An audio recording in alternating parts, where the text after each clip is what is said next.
If I'm mannerly all day long, if I keep that in mind, I want to be mannerly with everybody all day long. That's going to help me. So I take an idea like that every morning and I write it down. I put it in a piece of paper, carry it in my pocket, and that's an idea I'm going to work on all day long. The first step is to keep living with the idea. Don't let anybody steal the dream. Put it in writing. Write it out as clear as you can. And your words have got to be so clear that if you give it to somebody else, they would get the same picture in their mind as you've got on yours. See, words are symbols, and every symbol has a corresponding image.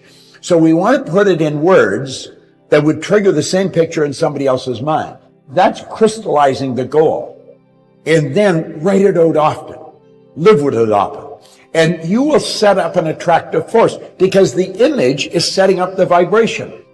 The images in their mind control the vibration you're in. Now, the vibration you're in is going to dictate what you attract to you. So the first trick of life is fall in love with the idea. You will move on to the frequency that that idea operates on. Everything operates on frequencies. You've got to get on the frequency of the good that you desire, and everything will move toward you. You will attract it. It's a matter of decision. Now, it may take a while before it manifests outside, but when it happens inside, it's already happened.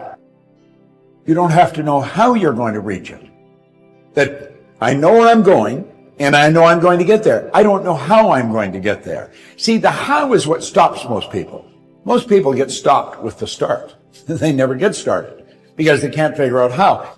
And so people then later in life, if they don't know how to reach the goal, they say, I guess I can't do it. Well, if you knew how to reach it, you would have it. The trick is in figuring out how to reach it. The how is the important thing. You hold the image, and every day you're moving toward it. And the how becomes very interesting. And something may be a problem. And as you solve the problem, you take a step ahead. It's not all going to be good things. Sometimes it's bad things. But out of all confusion comes order. And it'll be a higher degree of order than that which existed prior to the confusion. So the answer to your question is make sure you got the goal crystal clear in your mind.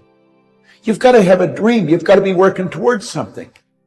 Otherwise, you're just existing. You're putting in time. You're not really living. You know, it's unfortunate, but when most people, when their heart stops beating, it's going to be a formality. They've never really lived. I think we should do what we love doing with our life.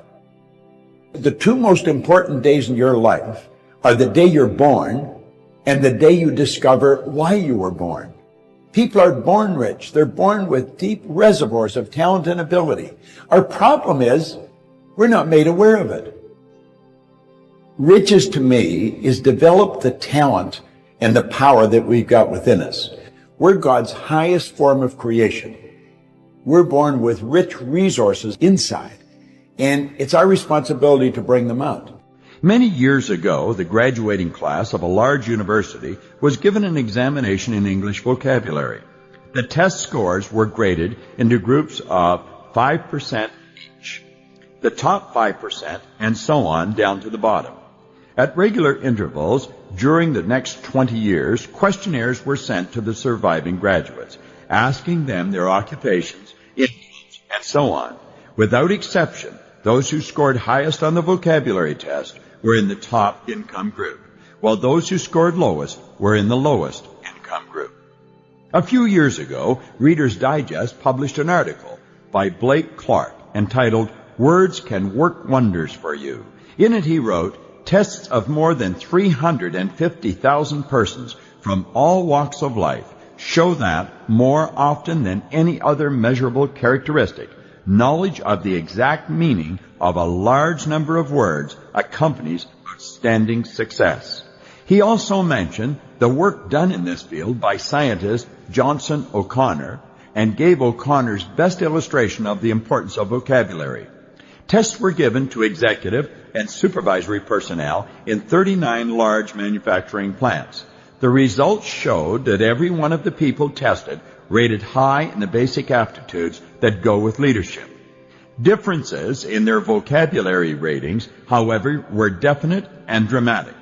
Presidents and vice presidents averaged 236 out of a possible 272 points.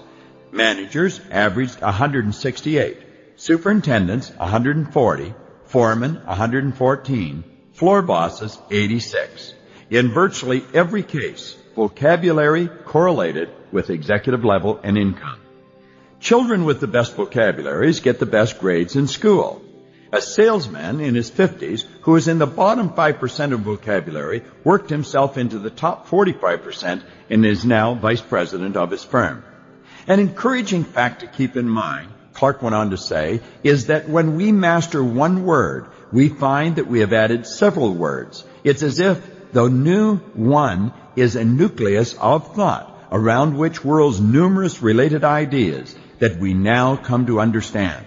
Deliberately learning 10 words, we pick up probably 90 more, almost without realizing it. You see, understanding our language is the key to studying and learning everything else.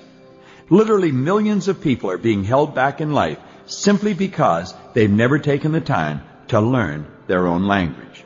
Let's face it, from the earliest times, the favored class of people has always been the educated class. They can make themselves recognized instantly, anywhere, by the simple expedient of speaking a few words. Our language, more than anything else, determines the extent of our knowledge. You see, everything in all the vast storehouse of knowledge has a name, a label. These names, these words, make up the language. The more words we know and can properly use, the more knowledge we have. Of this you can be sure. A person's knowledge and their language go together. It's almost impossible for one to be larger than the other. Well, I have a book here, How to Sell Yourself to Others by Elmer Wheeler. Elmer Wheeler was one of America's greatest salespeople. So I use that, and I just open it here. What we call manners. That's an idea, what we call manners. If I'm mannerly all day long, if I keep that in mind, I want to be mannerly with everybody all day long. That's going to help me. So I take an idea like that every morning, and I write it down, I put it in a piece of paper, carry it in my pocket, and that's an idea I'm going to work on all day long. If something goes a little wrong, I work on that idea. I take that idea. You do this and you're going to win. Now, we figured a way that you can do this the same as I'm doing it, and it's going to cost you less than a cup of coffee. Every morning, I'm going to send you a video, and it's going to have a good idea. And that idea is something then you focus on all day. So you watch the video, and then when the video's over, it's only a minute or 2 minutes, then you think about how you're going to use that for the day. Spend 3 or 4 minutes. We call it 6 minutes to success. So it's not going to take you over 6 minutes. But every morning you do this. You know that it's going to be a good day for you because you're starting off the day right. And that is really the secret to having a successful day. And it's like Earl said, put 7 of them together and you got a very successful week. See, there's no trick to success. Habits are formed very easily. This is probably one of the best services that I've ever provided in the 58 years I've been in this business. You're going to love it. I hope you enjoyed this video. We put a lot of good information up here, and it causes everything in your life to get better. If you'd like us to notify you every time we put a new video up, hit subscribe and then turn on notifications.